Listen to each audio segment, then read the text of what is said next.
నిజామాబాద్ వెళ్దాం. నిజామాబాద్లో తెలంగాణ వాహనాల మీద రిజిస్ట్రేషన్ మీద టీఎస్ నుండి టీజీగా రేవంత్ రెడ్డి తీసుకున్న నిర్ణయానికి అక్కడున్న నిజామాబాద్ జిల్లా వ్యాప్తంగా కూడా జిల్లా ప్రజలు దిగ్విజయంగా ముందుకు దీన్ని కొనసాగిస్తున్నట్లు తెలుస్తోంది. సో ఎవరైతే దీన్ని రిజిస్ట్రేషన్ చేసుకున్నారో వాళ్ళందరికీ రేపు 15వ తారీఖు నుండి కూడా వచ్చే నెల 15వ తారీఖు నుండి కూడా రిజిస్ట్రేషన్ వాహనాలకి టీజీ వస్తుందన్నట్లు డిటిఓ అధికారి ఉమామహేశ్వరరావు అంటున్నారు. సో చాలా మంది కూడా రిజిస్ట్రేషన్ చేసుకున్నారని చెప్తున్నారు.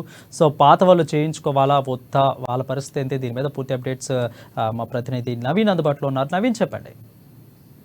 మోటార్ వెహికల్ చట్టంలో సమూల మార్పులు తీసుకొస్తూ కాంగ్రెస్ ప్రభుత్వం ఒక నిర్ణయం తీసుకుంది. అయితే టీఎస్ను డీజీగా మారుస్తూ కూడా ఉత్తర్వులు జారీ చేసింది. అయితే నిజామాబాద్ జిల్లాలో దానికి సంబంధించి ఎలా కొనసాగుతుంది, దీనిపై మాట్లాడడానికి నిజామాబాద్ జిల్లా డీటీసీ ఇన్ఛార్జి డీటీసీ ఉమామహేశ్వరరావు గారు ఉన్నారు. వీరు అడిగి మరి సార్ చెప్పండి, ముఖ్యంగా ఇటు కాంగ్రెస్ ప్రభుత్వం టీఎస్ని టీజీగా మారుస్తూ కూడా ఉత్తర్వులు జారీ చేసింది. నిజామాబాద్ జిల్లాలో ఎలా కొనసాగుతుంది, ఎప్పటి నుంచి ఇది అమలులోకి వస్తుంది, ఇంతవరకు ఎంతమంది రిజిస్ట్రేషన్ చేసుకున్నారు, ఏమన్నా వెహికల్ టీజీ పేరు మీద బయటకు వచ్చాయా? టీజీ పేరు మీద వచ్చాయండి. టీఎస్ అనేది మన టీజీ 15th నుంచి మొదలైంది. ఒక సుమారుగా 200 వెహికల్స్ ఈ 2 డేస్లో జిల్లా మొత్తంగా రిజిస్ట్రేషన్ అయినాయి టీజీ పేరు మీదను. అంతకుముందు టీఎస్గా అనేది క్లోజ్ అయిపోయినది. టీఎస్ అనేది అంటే స్పెషల్ నెంబర్స్ ఏమన్నా తీసుకుని ఉంటే అవి కంటిన్యూ అవుతాయి. అయితే రెగ్యులర్గా మాత్రం ఇప్పుడు టీజీనే. గతంలో కూడా ఏపీ పేరు మీద కూడా ఉన్నాయి, తర్వాత తెలంగాణ వచ్చిన తర్వాత టీఎస్ పేరు మీద కూడా రిజిస్ట్రేషన్ అయ్యి ఇప్పుడు అవన్నీ మనం మార్చుకుంటూ ఉండాలి, లేకుంటే అవే కొనసాగే అవసరం? అవే కొనసాగుతాయండి. ఇప్పుడు టీజీ వస్తుంది. పాతది ఏం ఇప్పుడు కంటిన్యూ కాదు, అవి పాతవి అట్లనే కంటిన్యూ అవుతుంది. టీజీ మాత్రం ఇప్పుడు 15 నుంచి వస్తుంది అంతే. మరోవైపు చూసుకున్నట్లయితే పాఠశాలలో కూడా అనేక ఫిట్నెస్ లేని బస్సులు కూడా నడుపుతున్నారు. దాని మీద ఎంత చర్యలు తీసుకున్నారు, ఇప్పటికీ కూడా నామమాత్రంగానే కొనసాగుతున్న పరిస్థితి ఉంది. దీని మీద ఏమైనా రానున్న రోజుల్లో ఎలాంటి చర్యలు తీసుకుంటారు? ఖచ్చితంగా అండి. ఎటువంటి నిబంధనలకు విరుద్ధంగా వెహికల్స్ ఏ బిల్లు అంటే ఎడ్యుకేషన్ ఇన్స్టిట్యూషన్ బస్సు తిరిగితే ఖచ్చితమైన చర్యలు తీసుకుంటాం. అవసరమైతే సీజ్ చేస్తాం. ఖచ్చితంగా కాంపౌండింగ్ ఫీజు కానీ కఠిన చర్యలే ఉంటాయండి. అందులో ఎటువంటి వెనకపోవటం ఉండదు. ఎందుకంటే పిల్లలతో కేర్ఫుల్గా ఉండాలి కాబట్టి వాళ్ళకి అవగాహన కూడా చెప్తాం మళ్ళీ. ఎందుకంటే ఇప్పుడు ఈ 15 వరకు అయిపోతుంది. మళ్ళీ కొత్తగా వచ్చినప్పుడు అందరికీ కూడా అవగాహన కూడా ఏర్పాటు చేస్తాం. తగు రీతిలో వాళ్ళు వెహికల్స్ నడపకపోతే వాటి మీద కేసులు కూడా బుక్ చేస్తాం.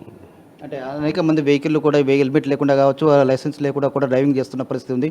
అనేక మంది ట్రాఫిక్ పోలీసులు కూడా ఈ ఛానల్ విధిస్తున్నారు. అయినప్పటికీ కూడా ఇంతవరకు అలానే కొనసాగుతుంది. దీని మీద మీరు ఏమైనా ప్రత్యేక దృష్టి పెట్టారు? ఈ మధ్య రెగ్యులర్గా మాకు అంటే కమిషనర్ గారు ఈ నెంబర్ ప్లేట్ లేనివి, డాక్యుమెంట్స్ లేని వాటిని అన్ని పోలీస్ స్టేషన్ నుంచి ట్రాక్ చేసి సీజ్ చేయించి వాటిని మాకు ఫార్వర్డ్ చేస్తున్నారు. వాటి మీద మేము కేసెస్ బుక్ చేసి కాంపౌండింగ్ ఫీజు వసూలు చేస్తున్నాము రెగ్యులర్గా. సుమారుగా రోజుకు ఒక 30-40 వెహికల్స్ మాకు పంపబడుతున్నాయి. వాటన్నిటికి కూడా మేము కాంపౌండింగ్ చేసి ఎటువంటి డాక్యుమెంట్స్ లేకపోతే వాటికి సంబంధించిన కాంపౌండింగ్ ఫీజు అంటే చలాన్ని విధించి డబ్బులు గవర్నమెంట్కి కట్టిస్తున్నాము. ప్రతి సంవత్సరం రోడ్డు భద్రతా వారోత్సవాలు నిర్వహిస్తున్నారు. అయినప్పటికీ కూడా చాలా ప్రమాదాలు జరుగుతున్న పరిస్థితి ఉంది. దీని విషయంలో ఎలాంటి చర్యలు తీసుకున్నారు రానున్న రోజుల్లో? ఈ ప్రమాదాలు జరగడం అనేది ఇందులో అందరి బాధ్యత ఉంటుందండి. రోడ్డు భద్రత అనేది మేము ప్రతి సంవత్సరం రోడ్ సేఫ్టీ జాతీయ భద్రత మాసోత్సవం లాస్ట్ ఈ మంత్ అంతా జరిపాము. రకరకాల కార్యక్రమాలు పిల్లలకి కానీ వేరే స్కూల్స్లో కానీ లేకపోతే అసోసియేషన్ వెహికల్ వాళ్ళకి సంబంధించి ఆటో డ్రైవర్లకి వేరే దగ్గర మేము కార్యక్రమాలు నిర్వర్తించి ప్రజల్లోకి తీసుకెళ్ళాము. కానీ వాటిని అవగాహన చేసుకొని వాటిని ఆచరించడం అనేది ప్రజలు ఖచ్చితంగా పాటించాలి. ఎందుకంటే యాక్సిడెంట్లు అయితే ఎవరు ఇండివిజువల్ అది ఎక్కువ మనకి నిర్లక్ష్యంతోనే వెళ్తున్నాయి. మనకి యాక్సిడెంట్ జరగడం కూడా ఎక్కువ నిర్లక్ష్యం వల్లనే ఎక్కువ అవుతున్నాయి. మనకి తగ్గ విధంగా మనం వెహికల్స్ని నడపడం జాగ్రత్త వహించి నడిపితేనే మనకి ఎటువంటి ప్రమాదాలు జరగకుండా ఉంటాయి.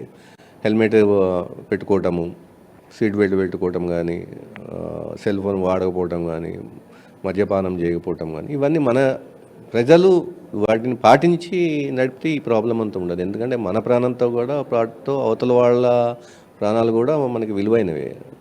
ఒకసారి యాక్సిడెంట్ జరిగి మనము దెబ్బలు తగిలిన కాలు చేతులు పోయినా అవి మనం రీప్లేస్ చేయడం కష్టము. ప్రాణాలు పోతే రావు. అది కుటుంబం మీద ఎంతో ఎఫెక్ట్ పడుతుంది.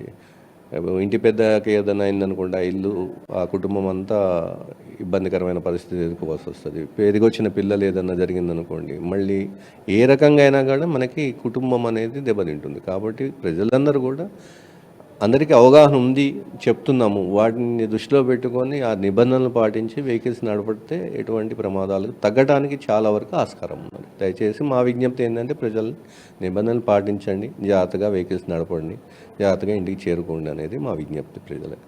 ఓకే, ప్రధానంగా ఇటు రాష్ట్ర ప్రభుత్వం ఏదైతే నిర్ణయం తీసుకుందో టీఎస్ని టీజీగా మారుస్తూ ఏదైతే నిర్ణయం తీసుకుందో దీనికి కూడా నిజామాబాద్ జిల్లాలో కొనసాగుతుందని చెప్పి, అయితే ఈ నెల 15 నుంచి తర్వాత ఎవరైతే బుక్ చేసుకున్నారో వారికి టీజీ వస్తుందని చెప్పి చెప్తున్నారు. ముఖ్యంగా రోడ్డు భద్రత విషయంలో కూడా ప్రతి ఒక్కరు వెహికల్ నడిపే వరకు కూడా నిర్లక్ష్యం వహించదని, జాగ్రత్తగా నడపాలని చెప్పి, ముఖ్యంగా హెల్మెట్ ఖచ్చితంగా ధరించాలని చెప్పి చెప్తున్నారు. అయితే సేఫ్టీగా వెళ్ళాలని చెప్పి తమ ప్రాణాలు కూడా కాపాడుకోవాలని చెప్పి ఈ నిజామాబాద్ ఇన్ఛార్జి డీటీసీ ఉమామేశ్వరరావు గారు చెప్తున్న పరిస్థితి మొత్తం కనిపిస్తుంది.